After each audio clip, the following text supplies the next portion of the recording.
agora eu quero ministrar hoje sobre orar em línguas. Então, na verdade, acho que vai ser uma série de mensagens, porque eu estou estudando aqui, é bastante coisa. Eu queria falar sobre orar em línguas e também sobre enchimento do Espírito Santo. Sobre enchimento do Espírito Santo, como ser cheio do Espírito Santo. Mais ou menos nessa área aqui. Então, eu acho que vai ser algumas mensagens, né? E eu queria, antes de fazermos uma oração, ministrarmos a palavra de hoje, eu queria falar para os irmãos o seguinte: quando nós temos alguma coisa na cabeça assim, que está há muito tempo, eu vou fazer uma comparação aqui que você vai parecer meio estranho, mas você vai entender depois que a comparação tem tudo a ver. Você conversa com um católico e você fala para ele que as imagens estão erradas. Fala, mas tem 350 lugares escritos na Bíblia claramente aqui que não pode. Mas desde criança eu ouvia minha mãe, meu avô, minha tia, minha vizinha, o Papa, entendeu? Eles todos dizem que pode. Então, aí é o seguinte, para tirar aquilo da cabeça da pessoa é difícil. E aqui a questão das línguas, num certo sentido é a mesma coisa. Se a pessoa cresceu numa igreja onde tinha esse negócio de língua estranha, irmão, é difícil. É difícil porque, em primeiro lugar, é você querer acreditar que está errado. Então, por exemplo, os católicos não querem acreditar que está errado, porque isso vai humilhar eles, vai ser humilhação para eles. Poxa, mas eu passei a minha vida inteira fazendo papel de bobo, então, acreditando em Maria, acreditando nisso, aquilo. Quer dizer, é uma atitude de humilhação total você admitir que está errado. Entendeu? Isso aqui é a mesma coisa, é uma atitude de humilhação total você admitir que não existe negócio de língua estranha. Mas, gente, eu fiquei rodando lá minha vida inteira, e agora eu tenho que dizer que está tudo errado, que aquilo lá é tudo papel de bobo. Isso é coisa para cabra macho. Entendeu? Admitir um negócio desse. Você entendeu? Então, o que acontece?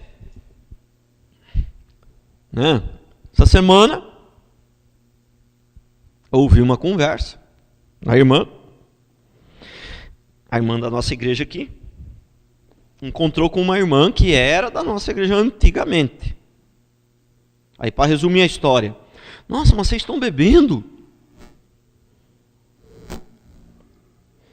Aí, a gente bebe de vez em quando. Um vinhozinho, tá. Mas peraí, mas tudo que o pastor Valmir ensinou para vocês esqueceram de tudo? Eu falei, pastor Valmir ensinou, tá. Mas o nosso pastor também é um homem de Deus, ele falou que pode, a gente não ficando bêbado pode. Entendeu? Você prestou atenção? Então o que acontece? Ela tem um pastor que fala uma coisa. Aí vem um outro pastor que fala outra. Aí qual que é a tendência natural? É você aceitar a versão daquele que é mais fácil para você. Você entendeu? A tendência do ser humano é essa. Aquela versão que é mais conveniente para você, é você aceitar. Então, esse que é o problema. Nós não podemos aceitar a coisa que é mais conveniente para nós, meu Deus. Nós temos que ver. Porque o que acontece? Ontem eu estava conversando com alguém, não me lembro quem, com o Moi. Estava conversando com o Moi. E às vezes tem umas doutrinas ali que você explica, prega 2 horas, você mostra, está certo. Mas aí vem um outro pastor, bom de lábia, tem uma sabedoria natural que é coisa de doido, e ele vem também, ele quase convence que o que eu falei está errado. Mas ele quase convence porque ele é bom de lábia. E porque muitas vezes a gente está meio querendo ouvir aquilo. Entendeu? Porque se você não estiver muito assim querendo ouvir aquilo e for examinando nas escrituras, você vai ver que aquilo ali parecia bonito, lindo, mas você vai ver que não bate com a escritura. Entendeu? Então, essas teologias erradas aí, que tem uns caras bom de lábia, uns pastor bom de lábia que vem e prega, Você entendeu? Elas, a princípio, parecem como vencedoras, mas se você for estudar a Bíblia, elas não têm base bíblica, elas não se sustentam de jeito nenhum. O problema é que o povo é convencido assim só pelas palavras, eles não conferem. Por que a Bíblia diz que os crentes de Bereia eram mais nobres do que os outros? Porque eles ouviam Paulo falar e ia conferir na Bíblia para ver se era assim mesmo que estava escrito. E Deus falou, não, esses daí são fera, esses daí são... Olha que coisa. Então vamos fazer uma oração, porque esse assunto, né, é bastante importante. Deus, dai-nos graça, Deus, dai-nos sabedoria, para que o Senhor possa conduzir esse momento, porque não que em outros assuntos mais fáceis a gente não precise do Senhor, óbvio que todos eles, mas penso eu que há momentos que nós precisamos ainda mais, né, da direção do Senhor. E não queremos nos iludir de que só o pastor que vai ministrar que precisa do sobrenatural de Deus, que Deus ilumine. Não, todos nós. Eu preciso, tanto quanto os irmãos também precisam da unção sobrenatural sobre a vida dos irmãos para poder compreender a palavra da maneira apropriada, né? Porque ninguém pode entender as coisas de Deus pelo seu intelecto, pela sua sabedoria própria. Então nós colocamos esse momento, Deus, nas tuas mãos, pedimos a graça do Senhor e a bênção do Senhor sobre as nossas vidas. Amém. Glória a Deus. Amém. Para começar, eu anotei algumas coisas, e nessa primeira parte do meu ensinamento, eu não vou me lançar mão dos textos bíblicos. Nessa primeira parte, eu vou dar uma contextualizada assim, e vou esmiuçar vários pontos, né, para não ficar nenhum para trás, né? Não vou nem usar a Bíblia por enquanto, para não ficar nenhum para trás. Depois eu venho numa segunda parte, e aí então eu venho mostrando tudo onde está na Bíblia, tá bom? Né? E eu queria começar, nós vamos começar, lógico, pelo Atos 2, né, que é, né, o que fala lá do Pentecostes. Mas por enquanto nós não vamos ler a Bíblia. Por enquanto só, porque a Bíblia precisa ser lida, ninguém me entenda mal, precisa ser lida depois. Nós vamos chegar nela, vamos aos poucos. Para não deixar nada para trás, vou fazer em 2 etapas. Porque são muitos pontos. Irmãos, uma coisa que eu queria dizer a vocês. Os erros teológicos dessa doutrina de orar em língua estranha aí da igreja moderna, eles são tantos, irmão, mas são tantos, que olha, se falar centenas for exagero, mas dezenas não é. Há algumas dezenas de erros teológicos assim, bem claros, né? Embora alguns pontos são realmente duvidosos, mas a maioria, muitos erros teológicos, assim, muito claros, né? Muito claros em relação a esta doutrina moderna, vamos dizer, da oração em línguas, né? E sendo moderna já é um perigo, né? Porque não existe nada moderno na palavra de Deus. Tudo que era para ser, foi, e tudo que era para escrever já está escrito, e não existe nada novo debaixo do sol, diz a Bíblia. Então já é moderno, né? Você pode modernizar a maneira de fazer as coisas.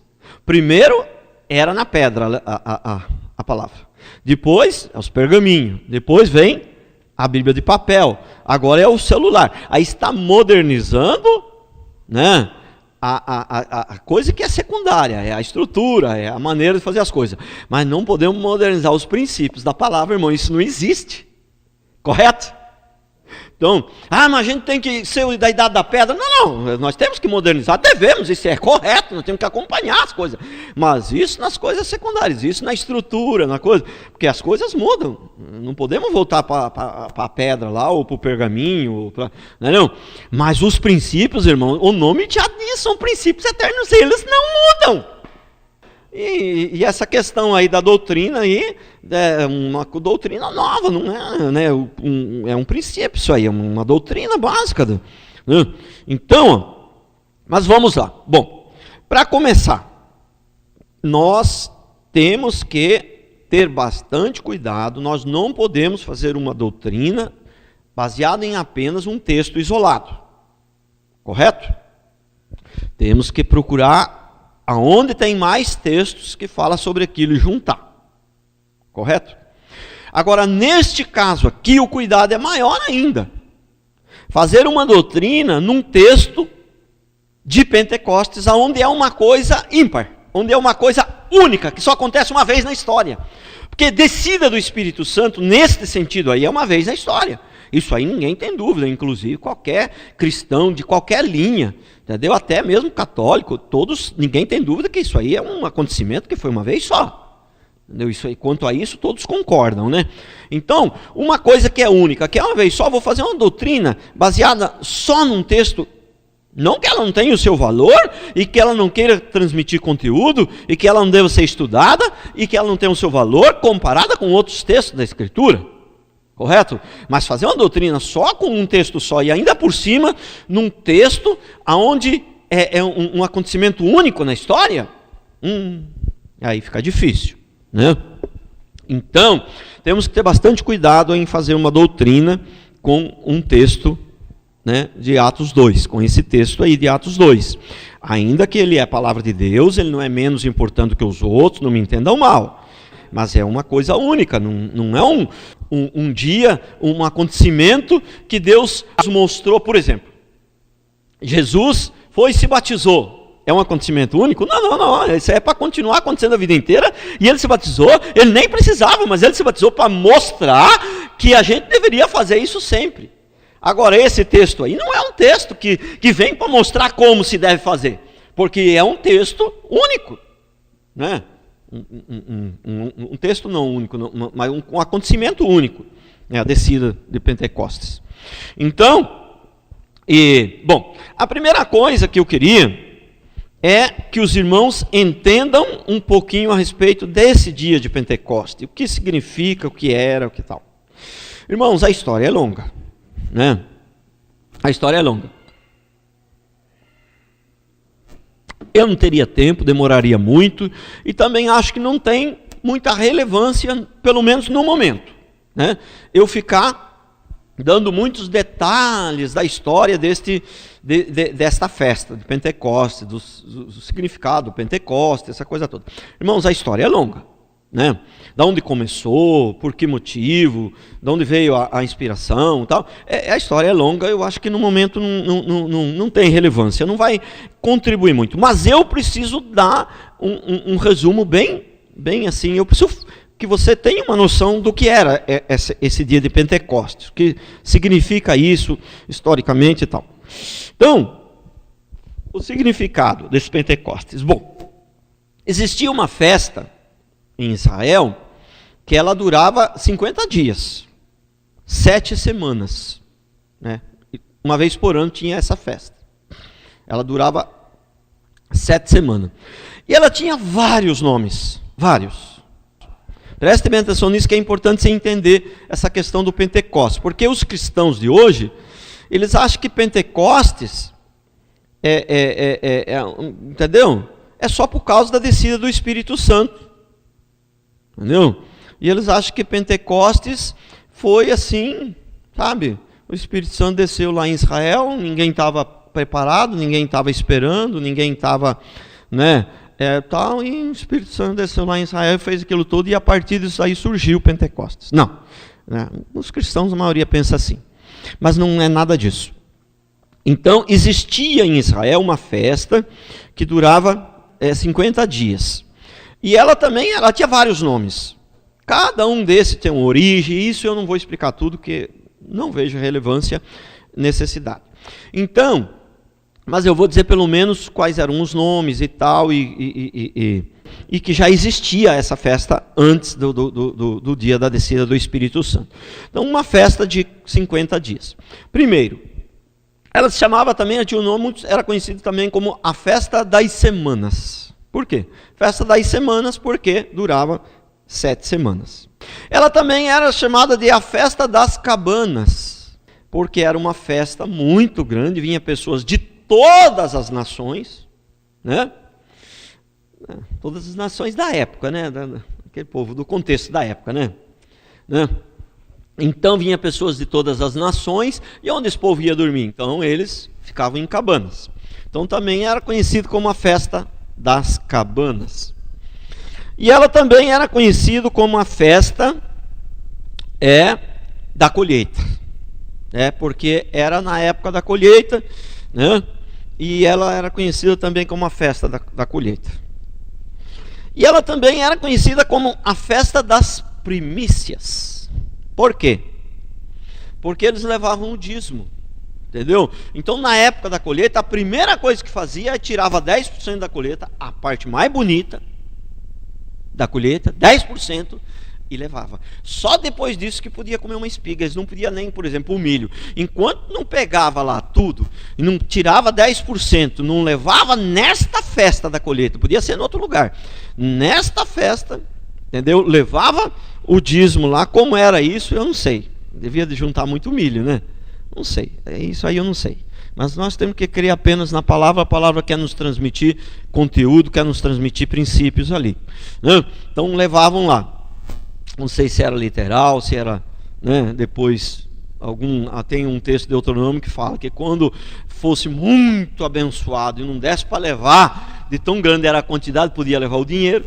Tem um texto de Deuteronômio que fala isso, né? Mas enfim, eles levavam então as primícias. Só depois que levava as primícias lá que eles podiam começar a desfrutar, né? Porque a palavra dízimo, na verdade, é uma junção de 10 e primeiro. Então significa, né, os primeiros 10, né? Significa os primeiros 10. Então, lógico que para nós hoje, né, e sempre, né, o que vale mais é a questão do coração. Não é uma questão de você, enquanto você não receber o salário, enquanto você não der os 10%, você não pode comprar nada. Não é isso. É o seu coração, a primícia tem que estar no coração. Ali você recebeu, você já tem certeza absoluta que aqueles 10 ali é de Deus e pronto, acabou. Não tem problema, você já deu. Você ainda não teve a atitude, ainda não se materializou, vamos dizer assim, não sei se essa palavra é mais apropriada, a atitude de você colocar lá no gasofilaço, mas já está decidido no seu coração. Acabou, né? Então, mas vamos lá, não é sobre dízimo que eu vou falar, é sobre línguas. Então, explicando sobre essa festa aí das primícias. Então, ela era também, essa festa das primícias, essa festa também da colheita, e a festa das semanas, a festa das cabanas, era tudo uma festa só. Tem gente que pensa que cada uma dessas era uma festa diferente. Tudo era uma festa só. Ela também era comemorado nesse dia o aniversário da Torá, né? A Torá é a lei, os livros da lei, né? Então, era comemorado o aniversário da Torá, porque o Pentecostes, a palavra Pentecostes significa pentaconta, com K, pentaconta, que, né, ele significa penta. O Brasil foi pentacampeão, né? É 5, né? Então, pentaconta. Então, Pentecostes no original, no grego, é pentaconta. Então, pentaconta significa 50, né? 50 dias. 50 dias. Então, era comemorado essa festa 50 dias após a entrega das tábuas da lei para Moisés, lá no Monte Sinai. E também essa festa de Pentecostes, a descida do Espírito Santo, foi 50 dias após a ascensão de Jesus. Prestou atenção? Entendeu? Como tudo é determinado pelo Senhor, nada acontece por acaso, não foi porque os irmãos oraram, não foi porque os irmãos eram fervorosos, não, tudo estava determinado pelo Senhor, né? 50 dias após a entrega das leis para Moisés, 50 dias após a ascensão de Jesus. Porque pentaconta, né, no grego, Pentecostes, significa 50 dias após, né? Então, 50 dias após. Então, o Pentecostes era 50 dias após, né? Então era meio que um aniversário ali da Torá, da lei, que foi dada a Moisés lá. Então o que acontece? Mas o nome mais forte, vamos dizer assim, o nome mais proeminente, que tinha uma ênfase maior, na verdade era a festa da colheita, era a festa das primícias. O Pentecostes era uma comemoração da Torá, mas isso era algo que tinha acontecido há muito tempo atrás, era só para lembrar. Agora a festa da colheita e a festa das primícias era algo real que acontecia a cada ano novamente, era uma colheita, era algo real, visível. Então a ênfase maior era essa, entendeu? Agora, depois da descida do Espírito Santo, ficou conhecida, talvez não para os judeus, mas para os gentios, né? Ficou conhecido como a festa de Pentecostes. O resto é resto, né? O resto ninguém, né, fala em festa da colheita, festa disso, festa daquilo. Pode ser para os judeus lá, talvez continue, né? Mas para os gentios ficou conhecido como a festa da colheita. Por isso que os cristãos de hoje nem sabem que existia essa festa, como é que era, e que tinha esses outros nomes, e que tinha esses outros objetivos, entendeu? O pessoal pensa que simplesmente até aquele dia não acontecia nada, e naquele dia o Espírito Santo desceu e aí virou dia do Pentecostes. Então não é por aí, né? Então um resumo assim bem rápido para ter uma noção. Vou contar os detalhes aqui, como surgiu esse negócio, da onde veio, tá? Aí é uma história muito longa, né? Então vamos lá. Dito isto, então, entendido, se não for entendido, mas pelo menos tendo ali uma noção, uma pequena noção do que era o Pentecostes, então vamos seguir adiante. Um detalhe muito importante. Aliás, eu vou falar de muitos detalhes aqui, né? Porque são nos detalhes que a gente descobre as coisas, né? Um detalhe muito importante, que os cristãos modernos, na sua grande maioria, lógico, não todos, eles entendem que o Espírito Santo de imediato foi derramado sobre os 3.000. E os 3.000 oraram em línguas. E o que a Bíblia diz não é isso. Não é isso. Entendeu? O Espírito Santo, ele foi derramado sobre os 120. A princípio. Alguns teólogos dizem que foi só sobre os 12. Mas a maioria concorda que foi sobre os 120. Porque o contexto ali, quem estava reunido no cenáculo antes do Pentecostes, antes da descida do Espírito Santo? Eles estavam reunidos ali na festa, né? E tinha pessoas de todas as nações ali. Mas quem estava reunido no cenáculo, inclusive deliberando em assembleia para escolher o 12º apóstolo? Foi nesse contexto que veio o Pentecostes. Por isso que a gente precisa avaliar o contexto. Quem estava em assembleia deliberando? Os 120. Entendeu?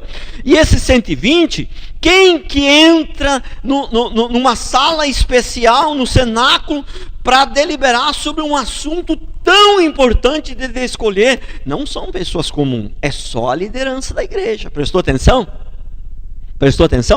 Então, a princípio, o Espírito Santo, embora alguns teólogos achem que veio só sobre os 12, primeiro que a mim me parece mais lógico que veio sobre os 120. E também, segundo, que mais teólogos concordam com isso. E a gente também tem que observar, quando você vê, não é que quando tem muita gente falando uma coisa, significa que aquilo está certo. Todo mundo falou, crucifica Jesus, estava todo mundo errado. Não é isso, todo mundo falar não é uma garantia, mas é um detalhe que você merece uma atenção, né? E eu mesmo, em particular, eu creio que o Espírito Santo ele veio sobre os 120. Agora, existe a dúvida se ele veio sobre os 120 ou só sobre os 12. Agora, que ele veio sobre os 3.000 de imediato, não, isso não existe. Isso é fora de cogitação, é totalmente fora. É um erro teológico gravíssimo, não tem isso, é um absurdo, né? Não é uma coisa polêmica, não, é uma coisa assim que está claro na Bíblia. Depois nós vamos chegar lá e vamos estudar isso lá na Bíblia, amém? Então, ele veio sobre os 120, o Espírito Santo. E os 120 oraram em línguas. Não eram pessoas comuns, eram crentes, cristãos da liderança da igreja, né? Então, agora, irmãos, os erros teológicos nessa questão da doutrina moderna, da oração em línguas, irmãos, eles são tantos. É uma coisa fenomenal. Como pode, né? Como pode haver tantos erros tão claros e a pessoa não consegue enxergar? Ah, meu Deus. Aí você fica olhando para os católicos, mas como que eles não conseguem enxergar? Irmão, e os cristãos muitas vezes fazem a mesma coisa, com outras heresias, não com a os cristãos, os evangélicos, tiveram uma revelação da doutrina né, que só Deus, adorar só a Deus, só Ele, né? E não a imagens. Mas tem outras doutrinas que os evangélicos estão com os corações totalmente fechados.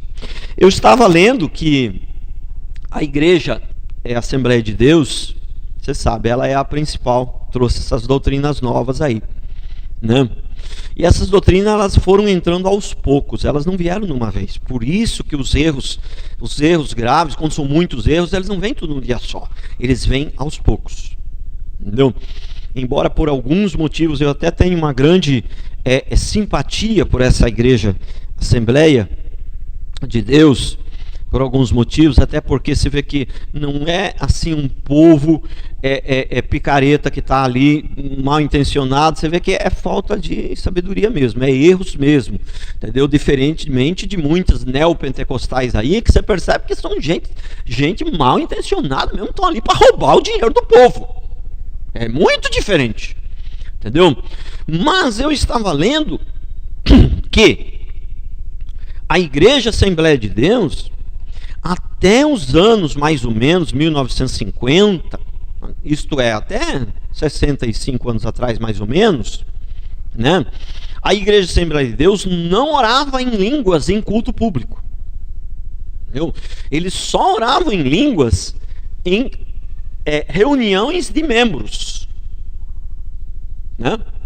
Mas alguns dizem, isso não sei se é verdade, mas não tenho muita confirmação disso, mas eu acho que é verdade sim. Alguns dizem que naquela época, para ser membro da igreja, Jesus amado, você tinha que...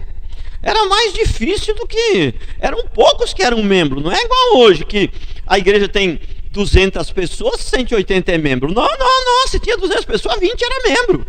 Entendeu? Então você veja bem, então eram poucos que oravam em línguas. Então o que acontece? Estava certo? Não, estava errado, porque essa língua de anjo, língua estranha não existe.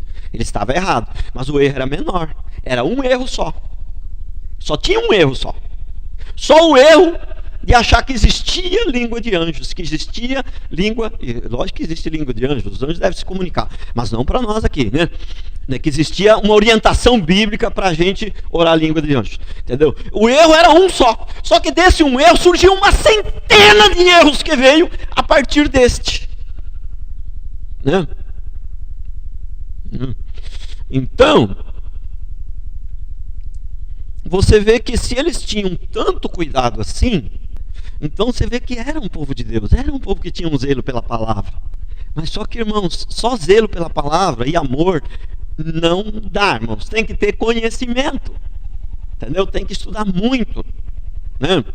E uma coisa que não só a Assembleia de Deus, mas essa igreja moderna, muitas igrejas modernas, elas se perderam, foi que é o seguinte: não por amor às almas, por amor a Deus, por amor para que as almas não vá para o inferno, você entendeu? Saiamos desesperadamente salvando vidas, e todo mundo é diácono, todo mundo é qualquer um, sem nenhuma formação bíblica, sem nada, e todo mundo é pastor e é presbítero, não sabe nem o que significa direito presbítero, mas você vai ser presbítero, vamos consagrar você, entendeu?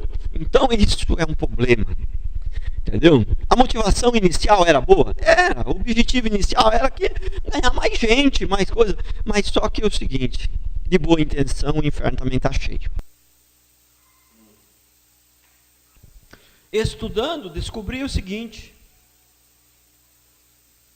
até alguns anos atrás, muito pouco tempo agora, até uns 40 anos atrás, não existia a palavra na Bíblia língua estranha. Não existia.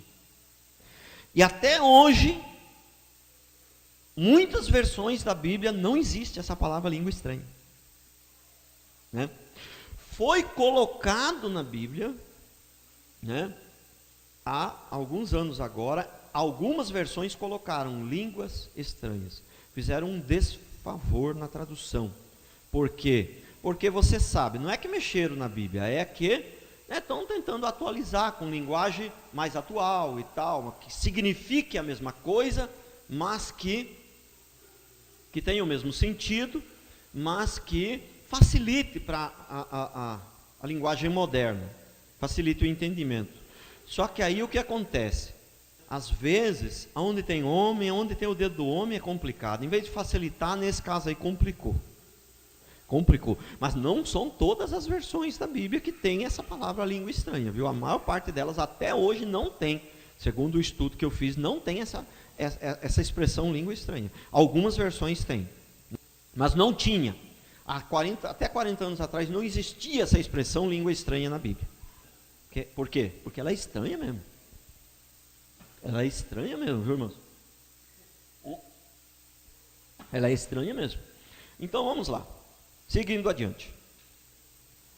Um ponto que eu acho muito importante a gente observar é que essas igrejas modernas, eles se esqueceram da história da igreja de 2000 anos atrás. De 2000 anos atrás, não, de 2000 anos de história. Nós não podemos desprezar, irmãos, 2000 anos de história da igreja e dizer, não, agora é diferente, agora tudo mudou, agora, entendeu? Irmãos, isso é um maior absurdo. Nós não podemos desprezar a história da igreja, entendeu? Isso aqui está certo, está errado? Vamos ver vamos ver na Bíblia, em primeiro lugar na Bíblia. Mas a Bíblia não está tão clara aqui, ficou duvidoso. Então vamos ver a história da igreja. O que é que disse sobre isso um homem de Deus que veio depois de Paulo? O que é que disse quem veio depois? Agostinho. O que é que falou Agostinho? O que é que falaram na Idade Média? Ainda tinha alguns homens de Deus ali que combatiam as heresias. O que é que eles diziam a respeito disso? Ainda assim ficou meio na dúvida. Os reformadores, o que Martinho Lutero falava sobre isso? Nós não podemos desprezar a história da igreja, irmãos. Uma outra coisa que eu observei, sabe qual é? Não existe literatura a respeito dessa nova doutrina. Ela é tão nova que não existe literatura. Não existe literatura, porque ela é muito nova, muito recente, né, a respeito não existe ninguém argumentando, não existe um livro se alguém achar, me dê. Não existe um livro, você entendeu? Assim, para combater essa doutrina de que língua dos anjos não existe, a gente não deve orar isso, que língua estranha não existe. Não existe um desses escritores modernos aí para... É tão moderno que não existe literatura sobre isso. Tudo que você for estudar sobre línguas, você só vai encontrar material dizendo que não é de Deus. Esse blá blá blá. Você só encontra material assim, você não encontra um material tentando se defender disso. Entendeu? É tão moderno que não existe literatura sobre essa modernidade de oração em línguas aí. Irmãos, isso é considerável, não é? Entendeu? É tão moderno, entendeu? E é perigoso essas coisas muito modernas, irmãos. Perigoso, né? Eu falando, nada contra a modernidade, pelo contrário, tudo a favor, mas eu já expliquei para os irmãos. Mas nesta questão dos princípios bíblicos, isso aí é suicídio. Agora presta bem atenção, raciocine comigo. Em Atos, a língua era a língua das nações, né? Isso aí não tem muita discordância. Quem discorda com isso é gente totalmente iletrado, totalmente incultos, pessoas que não têm, né, Mas entre aqueles que conhecem um pouquinho a Bíblia, até os cristãos modernos concordam com isso, que a língua lá de Atos era língua das nações, eram dialetos. Então, língua de outras nações, de outros povos, eram dialetos. Então, os irmãos, na sua grande maioria, concordam. Não tem muita discordância em relação a isso. Agora, o que eles alegam, esses cristãos modernos, o que eles alegam é o seguinte, que em Atos era a língua das nações, mas no restante da Bíblia, aí não, aí é língua dos anjos, aí é língua estranha. Mas espera aí, veja bem, Deus envia, vem a descida do Espírito Santo, vem línguas de fogo, vem um vento do Espírito, que não é um vento, depois eu vou explicar isso também, que as pessoas acham que é vento, não é vento, não teve vento nesse dia. Cristão, você vê, toda hora os cristãos, eu vejo pregação, pastor, o vento veio, não teve vento nesse dia, irmãos, vou explicar depois para vocês que não teve vento, entendeu? Então, as pessoas lêem, mas não estudam. Uma coisa é ler a Bíblia, outra coisa é estudar, é ler com atenção, voltar para trás, mas eu não entendi, volta de novo. Uma coisa é ler, outra coisa é estudar. Então, esse povo que não vê detalhe nenhum, só vê o grosso por cima, ele não estuda a Bíblia, ele só lê. O que é bom também, você precisa ler, mas precisa chegar num ponto de mais profundo, de estudar a Bíblia, né? Então, como pode, vem o dia de Pentecostes, vem o dom de línguas, para orar língua dos povos, depois não é mais essa, agora é língua dos anjos, agora é língua estranha. Espera aí, é uma coisa, irmãos, que não tem cabimento, não tem lógica, não tem fundamento uma coisa dessa, entendeu? Não tem.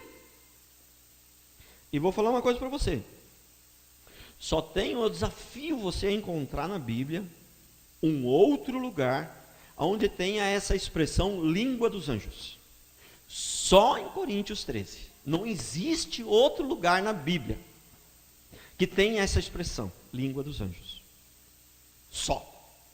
E neste lugar na Bíblia está bem claro que é impossível orar a língua dos anjos. Está bem claro, o próprio texto explica claramente que é impossível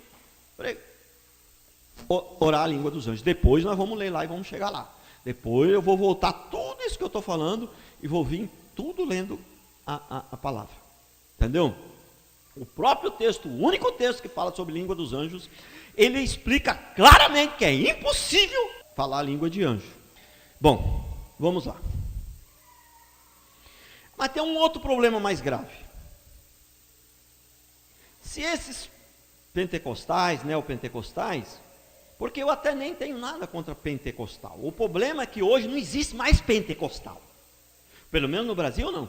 O que tem é um neopentecostal e um pentecostalismo exagerado. É um pentecostalismo exagerado, que muito espiritosférico, que espiritualiza tudo, e que faz, pessoas bem intencionadas, pessoas, assim, que a gente até tem um carinho, que a gente admira. Deus falou comigo, e eu estava lá, e eu fui pegar vassoura, e Deus falou comigo, e tudo Deus falou, sabe, Deus falou umas 300 vezes no dia para a pessoa. Irmãos, isso é desrespeito, isso é falta de temor, isso é falta de temor, não foi ensinado essas pessoas temerem a Deus, é falta de temor isso aí. Mas como assim? Vem um pensamento na minha cabeça, o Espírito falou comigo. Irmão, pensamento do homem, vem tudo quanto é besteira, o pensamento do homem. Todo pensamento que vem na cabeça, esses povo das línguas aí, eles têm esse problema, entendeu? Agora, uma coisa que é muito terrível, sabe o que é? É que é o seguinte, se eles apenas orassem em línguas,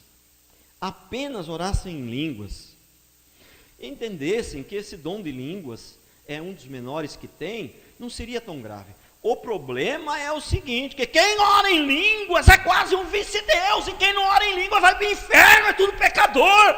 Quer dizer, amar o irmão não tem tanta importância, contanto que ora em línguas. Orar em língua que é importante. Perdoar?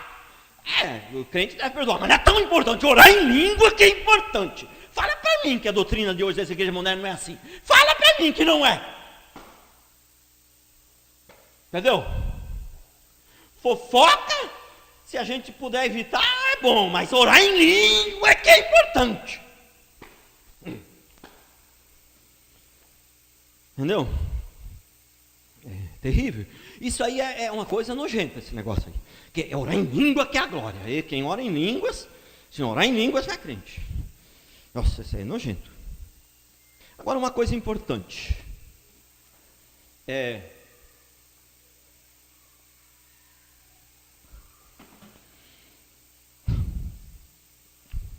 O texto lá diz que teve um som. Não teve vento, teve um som como que de um vento. Um som audível. Audível. E línguas pousando visíveis. Davam para ver. Entendeu? E os 120 oraram em línguas. Pergunto eu a vocês, só uma perguntinha. Sem nenhuma segunda intenção. Só com toda a segunda intenção. De uma indireta assim daquela de tum. Só uma perguntinha. Um direto de esquerda. Só uma perguntinha. Por que hoje nas igrejas o Espírito se manifesta e só se vê pessoas orando em línguas, mas não se vê mais o som de um vento, não se vê mais línguas de fogo visíveis? Por quê? Porque o som do vento não dá para falsificar, porque uma visão de línguas de verdade não dá para falsificar, mas orar em línguas dá. Se é o Espírito mesmo, por que os outros sinais não aparecem? Só aparece esse aí de orar em línguas. Tinha que aparecer essa língua de fogo de novo? Tinha que aparecer esse som de um vento? Irmãos,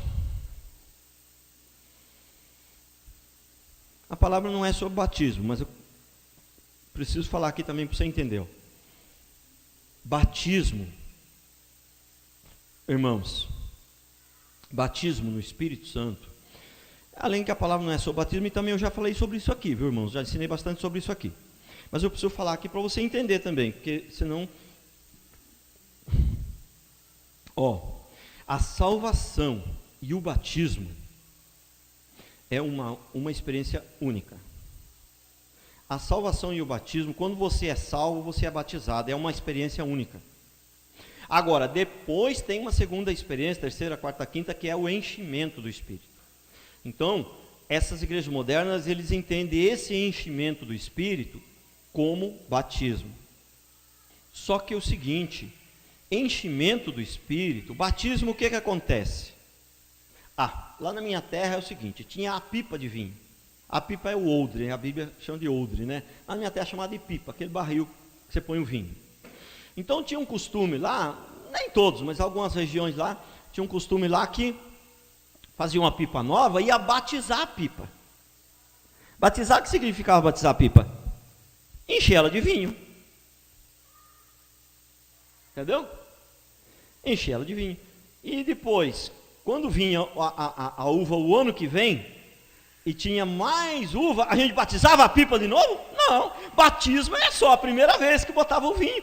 O ano que vem, na época da uva, nós enchia a pipa de novo, mas aí não era mais batismo, o batismo é só o primeiro. Entendeu? Então o batismo e a salvação é uma coisa só. O que é batismo? Batismo é a primeira vez que o Espírito Santo veio sobre a sua vida. Gente, mas não existe mais nada mais tão óbvio, tão claro do que isso. Se veio primeiro o Espírito, depois o batismo, já não é mais batismo, já é a segunda experiência, meu Deus. O batismo é a primeira experiência. Agora, tem outras experiências depois, que é o enchimento do Espírito, que você pode e deve se encher todo dia. Entendeu? Então, o enchimento, sim, são outras experiências que você pode ter todo dia. Agora, batismo, quem não é batizado no Espírito Santo, ele não está salvo. Quem não fala em línguas não é batizado no Espírito, é o que eles falam, né? Não. Então, só que deixa eu falar uma coisa para você. Sabe quem fala em línguas hoje? Não só hoje, uns 50 anos para cá. A igreja católica carismática fala mais em línguas do que os crentes. Entendeu? Ímpio fala em línguas à torta e direito. Endemoniado fala em línguas. Entendeu? Essas línguas estranhas aí. Né? Por isso que é estranha mesmo. Né? E pessoas do mundo falam essas línguas estranhas aí. O diabo fala, a igreja católica fala essas línguas estranhas aí à torta e direito. Você vai lá, lá na igreja carismática lá, eu nunca fui, mas eu vi pessoas que eu conheço que vão lá que falam muito em línguas lá. Então, ó, agora a primeira coisa, 120 foram batizados, né? Vamos dizer assim, como dizem, né? 120 receberam o Espírito Santo ali, né? E o dom do Espírito Santo ali, o dom das línguas. E os outros 3.000, o que aconteceu com eles? Alguns perguntaram para Pedro, e o que nós temos que fazer agora para... arrependei-vos. E aí ele não falou arrependei-vos e vão falar em línguas, ele falou arrependei-vos e recebeis o Espírito Santo, o dom do Espírito Santo, não em línguas. Os outros não falaram em línguas, só quem falou em línguas foi os 120. Por que os 120 falaram em línguas? O que significa a descida do Espírito Santo, irmãos? O que significa o Pentecostes? Para que o propósito das línguas? O propósito das línguas é único e exclusivamente para evangelizar outras nações, de outros povos, de outras línguas. É único e exclusivamente para isso, o dom de línguas. Era com propósito de evangelismo. Por isso ele veio sobre aqueles 120 que estavam preparados, que era da liderança da igreja, que Deus já tinha preparado eles, tinha treinado eles para enviá-los depois da sua partida para as nações. Os outros não está escrito na Bíblia que eles oraram em língua, os 3.000. Os 3.000, arrependei-vos e recebeis o dom do Espírito Santo. E eles receberam o dom do Espírito Santo, eles foram salvos. Uma outra coisa muito interessante que nós precisamos aprender, que é muito importante, irmãos, avivamento, derramamento do Espírito. Se você se chocar com isso, amém. Meu objetivo não é se chocar, meu objetivo é trazer luz, trazer ensinamento. Avivamento, derramamento do Espírito sempre existiu. No Velho Testamento teve dezenas de vezes. Pastor, isso eu nunca tinha ouvido falar. Tem muita coisa, irmão, que você nunca ouviu falar, que você ainda precisa de ouvir, irmãos. Se você viver 200 anos e estudar, e o dia que você partir, ainda vai ter muita coisa para aprender. Porque o Espírito de Deus sempre existiu, Ele sempre operou, e avivamentos, derramamentos do Espírito sempre existiu. Entendeu? Então, quando ele fala de um derramamento do Espírito, não significa que é do dia de Pentecostes, e os profetas lá profetizaram nesse dia, não significa que esse seria o único de todos os seria um avivamento específico que alcançaria os gentios, mas não que não existia antes derramamento. Ali está falando de um derramamento específico que alcançaria os gentios, mas derramamento do Espírito no Velho Testamento sempre houve, presença de Deus, fluir do Espírito, avivamento sempre houve. Quero lá lhe fazer mais uma perguntinha, entendeu? Se Deus descer no Monte Sinai, e saía fogo para todo lado, é nuvem, e não sei mais o que, o Monte Sinai tremeu, o povo todo viu a presença do Espírito, o povo todo viu o poder de Deus, a ponto do povo se assustar e falou, não, Moisés, fala você com ele, senão nós vamos morrer todo mundo. Fugiram. Isso não foi avivamento? O que é avivamento? Nos tempos do rei Josafá, um avivamento que transformou a nação, transformou tudo, mudou tudo. Se aquele Jonas indo pregar em Nínive, todo mundo converteu, isso não foi avivamento. O que é avivamento? Poderia citar aqui dezenas e dezenas. O Espírito de Deus sempre existiu, Ele sempre agiu, Ele sempre operou poderosamente em todas as épocas. Para não dizer lá no início que o Espírito Santo de Deus pairava sobre as águas. Entendeu? As igrejas modernas, parece que no Velho Testamento Deus era outro diferente, o Espírito Santo não existia, né? O Espírito Santo vinha e usava pessoas e se afastava. Eu creio que isso fez com alguns homens que não eram crentes, com Saul, por exemplo, né? Mas que era assim com todo mundo, que era desse jeito, não. Deus não mudou, Deus é o mesmo. O que aconteceu foi que veio um derramamento do Espírito, onde atingiu toda a carne, atingiu os gentios também. Isso é que aconteceu. Mas o povo de Deus já tinha comunhão com o Espírito. Entendeu? O povo de Deus já tinha comunhão com o Espírito Santo. E uma coisa que eu prestei também atenção durante esse meu tempo de ministério, de cristão, 23 anos, uma coisa que eu prestei atenção, e se você observar, você vai concordar comigo. Presta atenção, essas pessoas que dão muita ênfase em orar em línguas, se não são pessoas que dão mau testemunho, são pessoas que não são firmes na igreja, são pessoas problemáticas, na sua maioria, lógico que tem exceções, né? Pastor, eu conheço uma pessoa lá que ora em línguas, ele é um espetáculo, né? Amém, sei que tem, não estou falando de exceções, estou falando de regras. Se você prestar atenção, em 3 anos de ministério, eu prestei atenção, são pessoas que dão mau testemunho, são pessoas problemáticas, são pessoas que não buscam a Deus e que não estudam muito a Bíblia. Preste atenção no que eu estou falando, dá uma avaliada às pessoas que você conhece, se é que você conhece, para ver se o que eu estou falando não é verdade. Pastor, mas a gente não tem que se basear pela experiência que a gente vê. Não, lógico que não. A palavra está acima de tudo, mas o que a gente vê também, a gente não pode jogar fora. Tem o seu valor também, viu? Tem o seu valor também. Lógico que nós não podemos colocar as experiências, né, acima da palavra de Deus. A palavra de Deus está acima de tudo.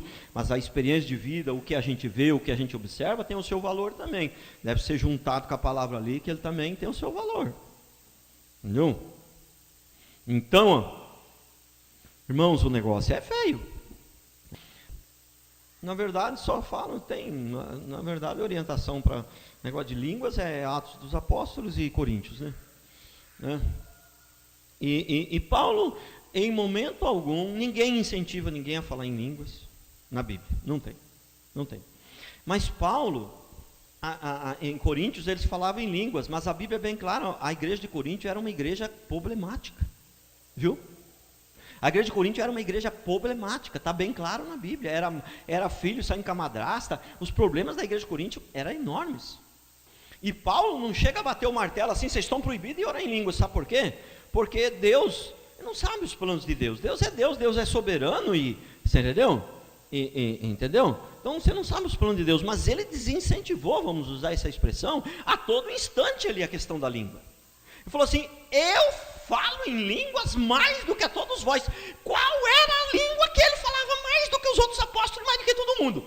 A língua das nações, que ele era um homem culto e tinha cidadania romana, mais cidadania, não sei mais de quem, você entendeu? Ele era um homem culto, a Bíblia é clara, ele sabia falar a língua de várias nações.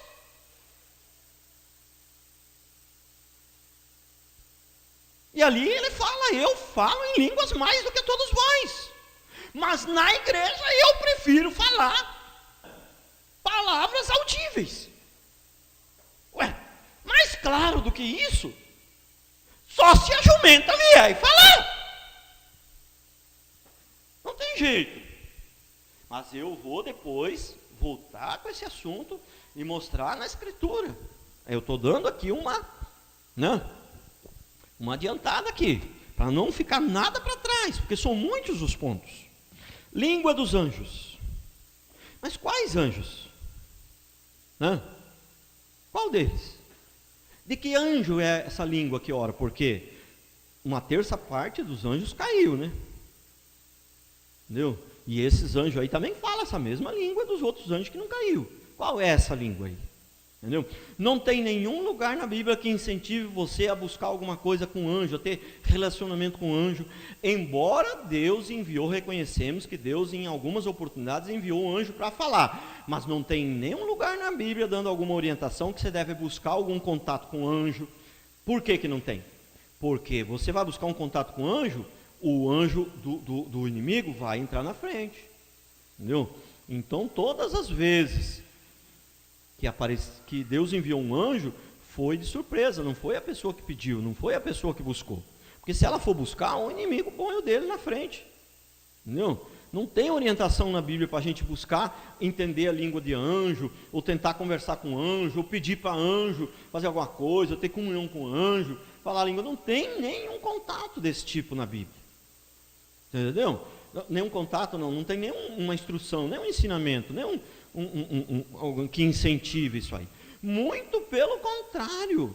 Apóstolo Paulo chega ao ponto de dizer: olha,